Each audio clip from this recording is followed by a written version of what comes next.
Hello મિત્રો, good morning. તો મિત્રો, મારા નવા વ્લોગમાં તમારું સ્વાગત છે. સવારમાં ઉઠીને મેં પહેલાં મારી બારીના પડદા ખોલી નાખ્યા. તો જોયું બહાર મસ્ત વાતાવરણ હતું એટલે હું આવી ગયો સીધો ગેલેરીમાં.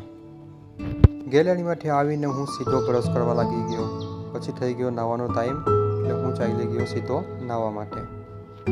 નાહીને મસ્ત કપડાં પહેરીને હું એકદમ થઈ ગયો છું હવે રેડી. હવે થોડીક વાર હું જોઈશ ફોન જોઈને હું ગયો સીધો રસોડામાં ગયો એટલે મમ્મી ચા બનાવતા હતા એટલે મને થયું કે હું પણ થોડો નાસ્તો કરી લઉં એટલે હું બેસી ગયો નાસ્તો કરવા. નાસ્તો થઈ ગયો આપણો એટલે આપણે હેલ્મેટ લઈને ચાલ્યા સીધા જોબ પર. ચલો પાર્કિંગમાં આવી ને મેં ગાડીને જરાક સાફ કરી નાખી અને હેલ્મેટ પહેરીને હું નીકળી ગયો.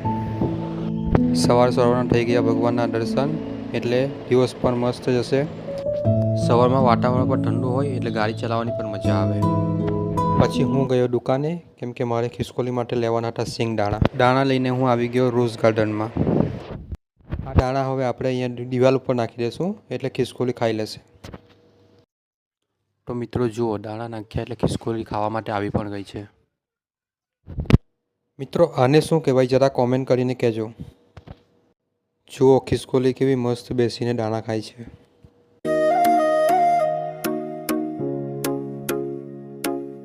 ખિસકોલીને દાણા નાખીને હું નીકળી ગયો મંદિરે જવા માટે અને આવી ગયો હું રામ મંદિર આશ્રમ.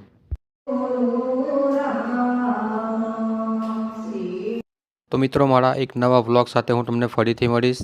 ત્યાં સુધી બાય બાય, જય શ્રી કૃષ્ણ.